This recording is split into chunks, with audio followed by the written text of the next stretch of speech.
नमस्कार, आपके साथ मैं हूं पूजा कवियागोमा। एपीएन के लोकप्रिय कानूनी प्रोग्राम लीगल हेल्पलाइन में आप सभी का स्वागत है।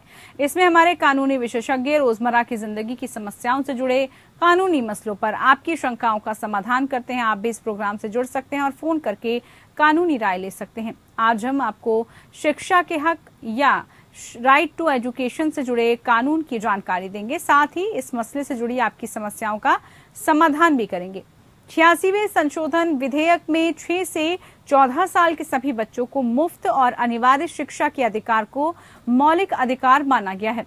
शिक्षा का अधिकार एक मूलभूत मानव अधिकार है। किसी भी लोकतांत्रिक प्रणाली की सरकारी सफलता वहां के सभी नागरिकों के शिक्षित होने पर निर्भर करती है। अनुच्छेद 45 के अधीन राज्य का 14 साल की आयु के सभी बालकों को निःशुल्क और अनिवार्य शिक्षा देने का कर्तव्य था। ये माना गया था कि जनता द्वारा चुनी गई सरकारें संविधान के इस निर्देश को ईमानदारी से क्रियान्वित करेंगी। इस कानून के तहत प्राथमिक शिक्षा खत्म होने से पहले किसी भी बच्चे को रोका नहीं जाएगा, निकाला नहीं जाएगा या बोर्ड परीक्षा पास करने की जरूरत नहीं होगी। ऐसा बच्चा जिसकी उम्र 6 साल से ऊपर है, जो किसी स्कूल में दाखिल नहीं है, साथ ही वो अपनी प्राथमिक शिक्षा पूरी कर नहीं पाया, तब उसे उसकी उम्र के लायक उचित कक्षा में प्रवेश दिया जाएगा। ऐसे तमाम प्रावधान हैं जिसमें बच्चों की शिक्षा को सुनिश्चित करने के उपाय किए गए हैं। इस कानून की ज्यादा जानकारी देंगे हमारे आज के कानूनी विशेषज्ञ अधिवक्ता ऋषिपाल सिंह जी। ऋषिपाल जी आपको राइट टू एजुकेशन से जुड़े कानून की जानकारी देंगे। अगर आपका भी राइट टू एजुकेशन से जुड़ा कोई भी सवाल है तो आप फोन करके राय ले सकते हैं। हमारा फोन नंबर आपकी टेलीविजन स्क्रीन पर फ्लैश हो रहा है। हमारा नंबर है 012061279337। इसके अलावा एक और अन्य नंबर है 0120612798। इस नंबर पर आप कॉल करके शिक्षा के हक से जुड़ी तमाम कानूनी जानकारी प्राप्त कर सकते हैं। चलिए, हमारे खास मेहमान ऋषिपाल सिंह जी हमारे साथ जुड़ चुके हैं। बहुत स्वागत है ऋषिपाल जी आज के कार्यक्रम में। आज हम जिस को लेकर चर्चा कर रहे हैं, शिक्षा के अधिकार अधिनियम की, उसको लाने के पीछे का जो मकसद है वो क्या था, ये हम समझना चाहेंगे। देखिए पूजा जी, जैसे आपने अपना इंट्रोडक्शन दिया और उस इंट्रोडक्शन में बताया कि शिक्षा एक देश के लिए, एक राष्ट्र के लिए कितनी जरूरी होती है और बिना शिक्षा के उस देश के जो नागरिक हैं, उस देश की जो आने वाली जो नस्ल है, वो कभी भी एक आपके लिए संपत्ति नहीं हो सकती। अगर शिक्षा नहीं है और वो स्किल्ड नहीं है तो वही संपत्ति, वही जो जनसंख्या है, वो राष्ट्र के लिए बोझ बन जाती है। तो ऐसी स्थिति में शिक्षित होना, और ना केवल शिक्षित होना बल्कि स्किल्ड होना, ये बहुत जरूरी है। लेकिन स्किल्ड होने से पहले जरूरी है जो बेसिक शिक्षा जो होती है, जिसमें साक्षरता होती है और बेसिक जो एजुकेशन होती है, उसका आना बहुत जरूरी है। पहले भी जब संविधान बना तब भी ये हमारे राज्य के जो नीति निर्देशक तत्वों में कहीं ना कहीं शामिल था। लेकिन उसके बाद हम देखते हैं कि पिछले 50 सालों में, जब 50 साल तक लगातार, हालांकि ये राज्य के नीति निर्देशक तत्व में था, लेकिन फिर भी शिक्षा का जो विकास जितना होना चाहिए था उतना हमारे देश में विकास नहीं हुआ। और करोड़ों की संख्या में ऐसे बच्चे थे जिनको स्कूल जाना था और वो स्कूल नहीं जा पा रहे। ऐसी स्थिति में सरकार ने एक नए प्रावधान को लेकर, नए संशोधन को लेकर और शिक्षा को मौलिक अधिकार के रूप में शामिल किया। यानी ऐसी स्थिति में जब उस व्यक्ति का, उस बच्चे का एक अधिकार के रूप में वो शिक्षा प्राप्त करेगा और उसका एडमिशन जो है स्कूल को लेना पड़ेगा। ना केवल स्कूल को एडमिशन लेना पड़ेगा बल्कि फ्री ऑफ कॉस्ट जो है उसको, अगर वो लगता है कि वो फीस नहीं दे सकता तो फीस भी निःशुल्क होगी, उसकी किताबें निःशुल्क होगी, उसकी यूनिफॉर्म निःशुल्क होगी। तो ये सबसे बड़ी इम्पोर्टेंट बात होगी।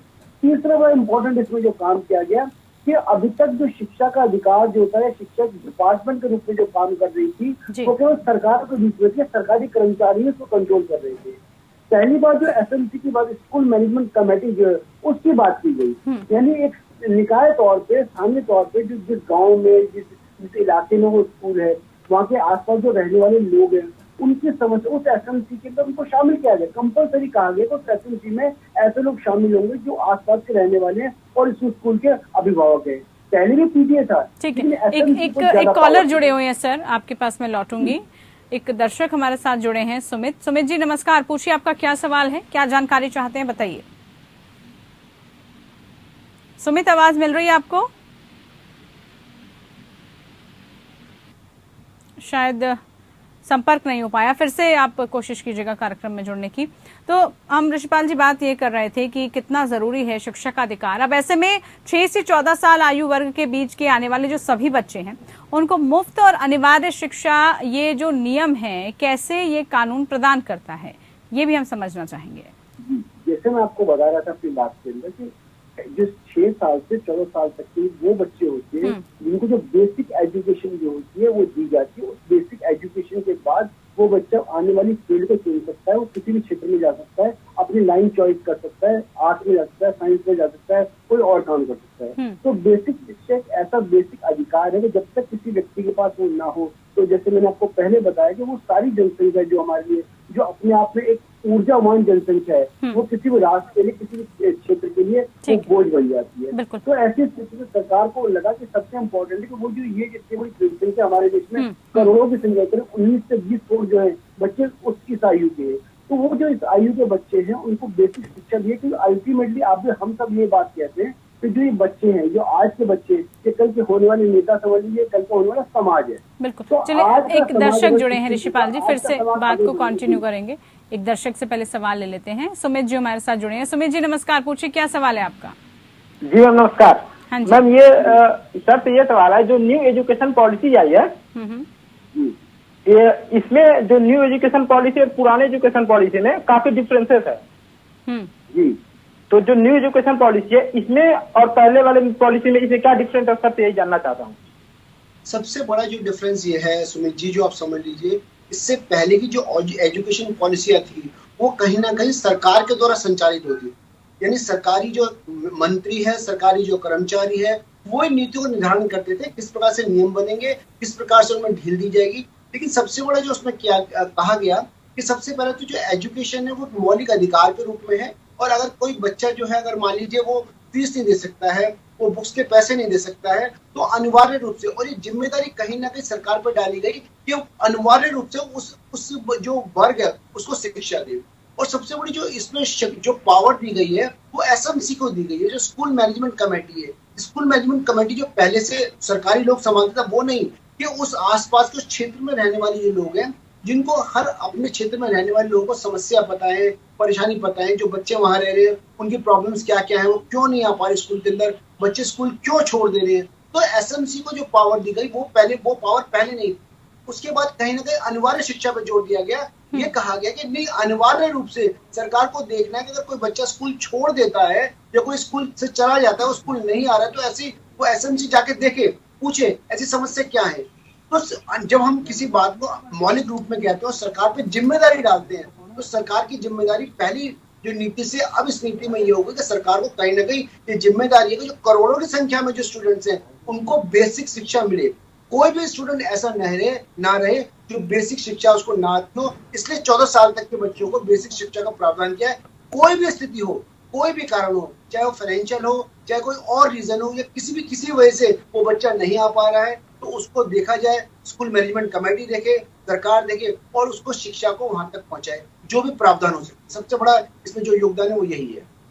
ठीक है, बिल्कुल, ये सबसे बड़ा योगदान है। उम्मीद करते हैं सुमेश जी आपके सवाल का जवाब जरूर इसमें मिला होगा। आगे बढ़ते हैं हम। ऋषिपाल जी अब जानना चाहेंगे कि अगर कोई भी बच्चा जिसकी उम्र 6 साल है, उससे ऊपर का है, और जिसका किसी भी स्कूल में दाखिला नहीं हो रहा हो, तो अभिभावक क्या कर सकते हैं? उसके बाद क्या उनके पास कानूनी अधिकार है? पूजा जी, आपको मालूम होगा हमारे हर राज्य में जो हर राज्य जिले के हिसाब से बटा हुआ है, और हर जिले में एक शिक्षा अधिकारी होता है जिसको डिस्ट्रिक्ट एजुकेशन ऑफिसर बोलते हैं। उसके पास जितने भी स्कूल्स होते हैं उन सारे स्कूल का एक डाटा होता है कि किस स्कूल में कितनी सीट उसके पास खाली है। अगर ये हो सकता है कि कोई व्यक्ति ये चाहता हो कि उसके घर के पास कोई स्कूल है और उस स्कूल में उस बच्चे का एडमिशन हो जाए और वहां पर सीट ना हो, लेकिन अगर वो व्यक्ति कोई बच्चा उस एक डोमिसाइल में क्षेत्र में रहता है और उस क्षेत्र में उस बच्चे को एडमिशन नहीं मिलता है, तो उसका जो education officer, district education officer है, वो वहां पर जा सकता है और उस बात की शिकायत दे सकता है। और ये कहीं ना कहीं डिस्ट्रिक्ट एजुकेशन ऑफिसर को जिम्मेदारी दी गई है कि वो देखेगा कि आसपास के स्कूल में कौन सा स्कूल उस बच्चे के घर के निकटतम है और वहां पर वो उसको सीट प्रोवाइड कराने की कोशिश करेगा। हो सकता है उनके परिवार वालों उसकी जानकारी ना हो कि और कोई स्कूल में सीट खाली हो, लेकिन ऐसे में एजुकेशन ऑफिसर जो है आपको कोशिश करेगा कि आपके आसपास का जो भी स्कूल है जहाँ पे कोई सीट अवेलेबल हो सकती है, आपको सीट अवेलेबल कराएगा और एडमिशन कराएगा। ठीक है, अब क्या ये कानून सरकारी के साथ निजी स्कूलों पर भी लागू होता है? सबसे बड़ा सवाल ऋषिपाल जी यही है कि क्या सिर्फ सरकारी स्कूलों पर भी, क्योंकि कई बार अभिभावक इसी असमंजस में रह जाते हैं कि निजी स्कूलों में लागू है या नहीं है। देखिए, ये जो अगर पूजा जी इस कानून को देखते हैं, कानून अपने आप में एक बहुत बड़ा कानून है। अगर जो शिक्षा का अधिकार दिया गया, अगर ये बात कही गई है कि हाँ शिक्षा का अधिकार है, एक अनिवार्य शिक्षा का अधिकार है, तो ये अनिवार्यता जो है वो निजी पे भी लागू है, सरकारी पे भी लागू है। लेकिन जैसा हम समझते हैं कि जो निजी संस्थान होते हैं, निजी संस्थानों का जो कार्यकलाप होता है वो निजी फंड से चलता है, सारे के सारे स्रोत जो है वो उनको करने पड़ते हैं। ऐसी स्थिति में निजी जो स्कूल्स होते हैं उनके जो कुछ नियम होते हैं वो सरकारी नियमों से कुछ अलग हटके होते हैं। सबसे इम्पोर्टेंट ये होता है कि जो उसमें जो इकोनॉमिकली वीकर सेक्शन होता है, ईडब्ल्यूएस एक कोटा होता है कि अगर 100 में से 25 बच्चे जो है 25% जो बच्चे हैं वो इकोनॉमिक्स अगर वो स्कूल चला रहे हैं, उसमें मोटी फीस ले रहे हैं और वो भी लिमिटेड फीस अगर वो ले रहे हैं, उसके अलावा 25% का कोटा होता है, वो उन बच्चों को रखना पड़ता है जो उस क्षेत्र में आने वाले इकोनॉमिक वीकर सेक्शन के बच्चे हैं। तो उनको कंपलसरी तौर पे उस स्कूल को एडमिशन देना पड़ेगा। तो यही जो शिक्षा बेसिक जो स्ट्रक्चर है कि कंपलसरी एजुकेशन, बेसिक एजुकेशन। सबसे इम्पोर्टेंट बात जो है जो नए प्रावधान में वो कंपलसरी और बेसिक एजुकेशन नहीं है, बल्कि साथ साथ ये भी कोशिश कर रहे हैं जो एजुकेशन का जो लेवल है, एजुकेशन का जो एक स्तर चल रहा है, उस स्तर को भी पहले से और संवारा जाए और पहले से और बेहतर बनाया जाए। ऐसी कोशिश कीजिए जो शिक्षा दी जा रही है उस शिक्षा से बच्चों का भविष्य बेहतर बन सके और बच्चे उस चीज को और अच्छे से समझ सके। हमारे साथ खास मेहमान जुड़े हुए हैं, अधिवक्ता हमारे साथ ऋषिपाल जी हैं। ऋषिपाल जी, अगर हम इस पूरे प्रोसेस में डॉक्यूमेंटेशन की बात करें, दाखिले के लिए जो भी दस्तावेज होते हैं वो कौन से होते हैं, किन किन की आवश्यकता होती है, किन की जरूरत होती है? देखिए पूजा जी, सामान्यतः जब भी कोई अभिभावक अपने बच्चे का एडमिशन स्कूल में कराने जाता है तो वो अभिभावक उसका माता पिता भी हो सकता है और माता पिता ना भी हो वो भी हो सकता है। एक तो जो अभिभावक है उसके अपने जो आइडेंटिफिकेशन होती है, उसके जो प्रमाण पत्र होते हैं वो उसके पास जरूर होने चाहिए। दूसरी बात, उसका जो डोमिसाइल होता है वो कहाँ का रहने वाला है वो उसके पास, जिसमें आजकल विशेष तौर पर आधार कार्ड का इस्तेमाल किया जा रहा है वो होना चाहिए। तीसरी इंपॉर्टेंट पार्ट है, जिस बच्चे का वो एडमिशन कराने जा रहा है तो वहाँ की जो निकाय होती है जिसको म्युनिसिपल कॉर्पोरेशन बोलते हैं, दिल्ली के अंदर जैसे एमसीडी है ऐसे हर जगह अलग अलग म्युनिसिपल कॉर्पोरेशन होती है, वहां पर आजकल जन्म और मृत्यु का प्रमाण पत्र जो होता है उसका होना बहुत अनिवार्य है। तो वो एक डॉक्यूमेंट है जिसके अंदर बच्चे का जो एज जो होती है वो डिफाइन है। तो ये 3-4 डॉक्यूमेंट जो होते हैं बहुत इंपॉर्टेंट होते हैं बच्चे के एडमिशन के लिए। बहुत बार ये देखा जाता है कि जब कोई एडमिशन कराने के लिए आता है तो जो ये इन डॉक्यूमेंट में कोई कमी हो जाती है तब भी कोई वो स्कूल डिपार्टमेंट ये कोशिश करता है कि डॉक्यूमेंट पूरे। एक और सबसे इम्पोर्टेंट बात है जो अब से 30-40 साल में परिवर्तन आया कि पहले कोई पिता ही एडमिशन कराया जा सकता था, अब अभिभावक कोई भी, उसका एकल माता भी है वो भी एडमिशन करा सकती है, केवल एक माँ जो है वो भी एडमिशन करा सकती है। और विशेष तौर पे आपने देखा होगा अब जो एजुकेशन के जितने डॉक्यूमेंट छप रहे हैं, अब से 40 साल पहले कहीं पर भी माता मतलब जो मदर है, मदर का नाम डॉक्यूमेंट पर नहीं हुआ करता था। अब जो विशेष जो प्रावधान है उनके तहत ये सारे परिवर्तन हम देख रहे हैं। हालांकि ये और इसके अलावा अगर आपको लगता है कि आपके बच्चे को कोई विशेष आवश्यकता है, जैसे कि मान लीजिए शारीरिक रूप से विकलांग है या कोई और प्रमाण पत्र की आवश्यकता है या आप समझते हैं कि वहाँ पर आपको और विशेष सुविधाएं चाहिए, तो वो जो उस सुविधाओं से संबंधित जितने प्रमाण पत्र होते हैं जिस समय आप अपना एडमिशन कराने जाते हैं वो सारे प्रमाण पत्र फुलफिल करके दीजिए और उसको स्कूल को दीजिए, तो उसके हिसाब से जो है आपका एडमिशन होता है। ऋषिपाल जी, अगर प्रमाण पत्रों में अगर किसी के पास उम्र का प्रमाण पत्र नहीं है तो क्या उस स्थिति में बच्चे को दाखिले से वंचित किया जा सकता है क्या, अगर उसके पास सर्टिफिकेट ना हो इसका? देखिए, राइट टू एजुकेशन का मतलब तो यही है कि अगर किसी भी व्यक्ति के पास कोई डॉक्यूमेंट की कमी है तो उसको रोका नहीं जा सकता। लेकिन अपने आप में ये पूजा जी विवाद की बात है। अगर मान लीजिए किसी बच्चे का हम एडमिशन कराने के लिए स्कूल में जा रहे हैं, विशेष तौर पर महानगर में जा रहे हैं, तो ऐसी स्थिति के अंदर जो स्कूल अधिकारी हैं वो ये जरूर डिमांड करेंगे कि स्कूल जो ये बच्चा है इसका उम्र का प्रमाण पत्र कहाँ है, क्योंकि बच्चा संभवतः या तो अगर किसी अस्पताल में पैदा हुआ होता है तो वहाँ का कोई ना कोई प्रमाण पत्र होता है और अस्पताल भी डायरेक्ट जो म्युनिसिपल कॉर्पोरेशन है वहाँ पे रिकॉर्ड भेज देते हैं। लेकिन अगर मान लीजिए कोई ऐसी स्थिति है जहाँ पर एक वर्ष स्थिति है और बच्चे के पास स्कूल का कोई प्रमाण पत्र नहीं है, तो ऐसी स्थिति में जो अभिभावक है या माता पिता है उनसे ऐसी उपेक्षा की जाती है कि वो एफिडेविट जो है साइन करके जो फर्स्ट क्लास मजिस्ट्रेट से, फर्स्ट क्लास ध्यान रखें, फर्स्ट क्लास मजिस्ट्रेट से एफिडेविट दें जिसमें वो लिखे कि हाँ मेरे बच्चे की उम्र ये है और कल को भविष्य में अगर इस उम्र के अलावा कोई और प्रमाण पत्र मिलता है तो उसके लिए मैं जिम्मेदार हूँ। तो उस प्रमाण, उस एफिडेविट के आधार के ऊपर भी बच्चे का एडमिशन हो सकता है। जी, एक बड़ा गंभीर मसला है आजकल कि बहुत सारे ऐसे स्कूल्स हैं जो मानते हैं कि आरटीई के अंतर्गत गरीब बच्चों को अगर वो एडमिशन देते हैं तो उनके जो स्कूल्स का परिणाम का स्तर है वो गिर जाएगा और अंततः वो इन बच्चों के प्रवेश को उत्साहवर्धक नहीं मानते हैं। ऐसे हालात में अभिभावक क्या कर सकते हैं? क्या कोई पुख्ता शिकायत निवारण तंत्र इसको लेकर मौजूद है? देखिए पूजा जी अपने आप में एक बहुत ही बड़ा विवाद का विषय है और ये विवाद का विषय हर जगह है, हर क्षेत्र में, हर राज्य के अंदर है। हर जगह ये होता है कि जो बड़ा स्कूल होता है, जो भी बड़ा जिसका नाम होता है, वो ये कोशिश करता है कि उसके पास जो उसका जो रिजल्ट है, उसका जो रिजल्ट बहुत अच्छा बना रहे और उसके रिजल्ट डाउन ना आए। क्योंकि अगर उसको लगता है कि वो, अगर इसमें मैं ये तो नहीं कहूँगा गरीब बच्चों को, हालांकि वो सोचता है कि ऐसे बच्चों को शामिल ना करें जिन बच्चों को पेरेंट्स या जिनको अच्छे से एजुकेशन नहीं मिल पा रही है या अच्छे से रिजल्ट नहीं दे पा रहे हैं। हालांकि कहीं ना कहीं ये जिम्मेदारी, देखिए जिम्मेदारी स्कूल की है, स्कूल पे जिम्मेदारी दी गई है कि अगर कोई बच्चे का एडमिशन आपके पास होता है तो आप कोशिश करें कि उसका जो रिजल्ट है वो अच्छे से पढ़ाई कर सके। और बहुत बार आपने देखा होगा, बहुत सारे सेमिनार भी होते हैं, बहुत बार सरकार भी करती है और इवन बहुत सारे जब रिजल्ट आते हैं उससे पहले हेल्पलाइन भी खुलती है जो बताती है कि रिजल्ट जो है, जो केवल जो नंबर है, जो परसेंटेज है, वही सबसे इम्पोर्टेंट नहीं है। तो ये बात स्कूल को भी समझिए, मैनेजमेंट को भी समझनी चाहिए कि हर बच्चे का जो मानसिक स्तर होता है वो अलग अलग होता है। ऐसे पेरेंट्स को भी बात समझनी चाहिए कि हमारे जो बच्चा है उसका मानसिक स्तर अलग अलग है, केवल परसेंटेज, केवल ग्रेड ही इम्पोर्टेंट नहीं है। तो अगर फिर भी अगर उनको लगता है कि इस आधार पे लेके और उनके साथ, उनके बच्चे के साथ भेदभाव किया जा रहा है या उनको एडमिशन नहीं दिया जा रहा, तो उनके पास कई विकल्प है।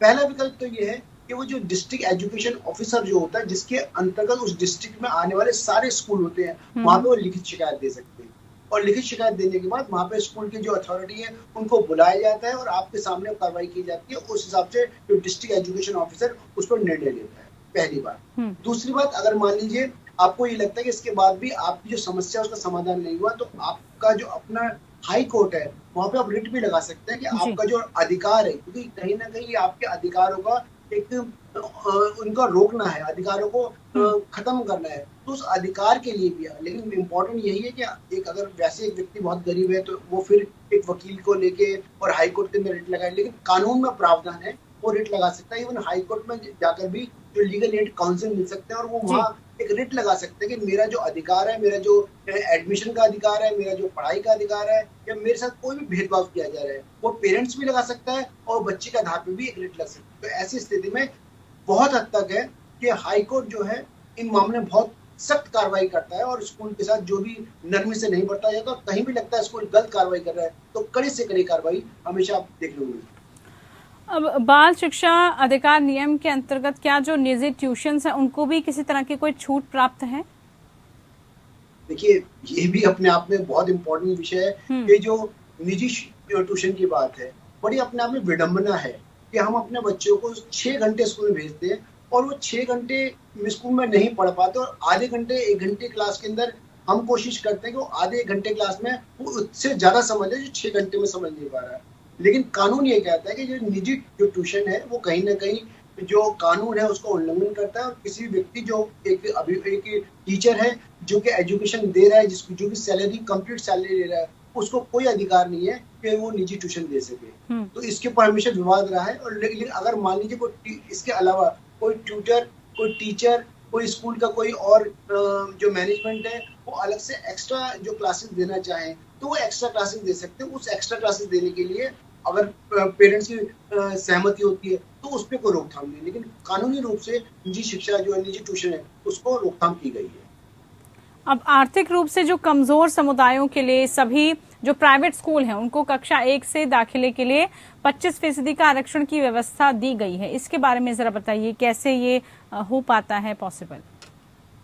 देखिए इस बात को हर साल इस बात की समस्या होती है, हर साल इस बात पे बहुत विवाद होता है कि जो 25% जो आरक्षण की बात की गई है, 25% आरक्षण का जो अधिकार दिया गया है, उन अधिकार में उन एडमिशन को देने में जो निजी स्कूल है वो हमेशा जो है आनाकानी करते हैं। और हमेशा अपनी मनमानी करने की कोशिश करते हैं, कहीं ना कहीं उस पर घपला करने की कोशिश करते हैं। हर बार जो उसके लिए जो स्कूल मैनेजमेंट कमेटी होती है और जो डिस्ट्रिक्ट एजुकेशन ऑफिसर होता है और इवन कोर्ट्स भी हर बार हम देखे हैं, दिल्ली हाई कोर्ट के अंदर भी हर बार उस पर कोई ना कोई नियम जारी होता है। लेकिन अगर हम कानून की बात करते हैं तो जो भी निजी स्कूल होते हैं, निजी स्कूलों को जो भूमि दी जाती है, आप समझ लीजिए वो भूमि जो है बहुत रियायती दामों पे दी जाती है, बहुत सस्ते दामों पे दी जाती है जी। और इसी आधार पर उन जो एजुकेशन सोसाइटीज को दी जाती है कि आने वाले समय में वो शिक्षा को व्यापार की तरह नहीं बल्कि शिक्षा को एक दूसरों की सेवा के लिए उसको इस्तेमाल करें। तो जब क्योंकि जो उनको स्कूल बना है उसको रियायती दामों में जमीन दी गई है,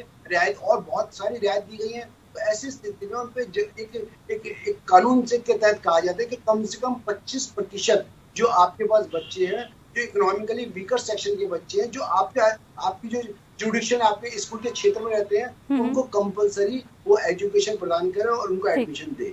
तो इसके लिए आप कोर्ट भी जा सकते हैं, अपने एजुकेशन ऑफिसर से भी कंप्लेंट कर सकते हैं अगर कोई आपका एडमिशन नहीं लेता है। बिल्कुल ऋषिपाल जी, आज आपने शिक्षा से जुड़े जो तमाम अधिकार हैं उसके बारे में दर्शकों को जागरूक किया। बहुत शुक्रिया, आप जुड़े हमारे साथ और तमाम जानकारी आपने साझा की। इसी के साथ लीगल हेल्पलाइन में आज के लिए इतना ही। नमस्कार।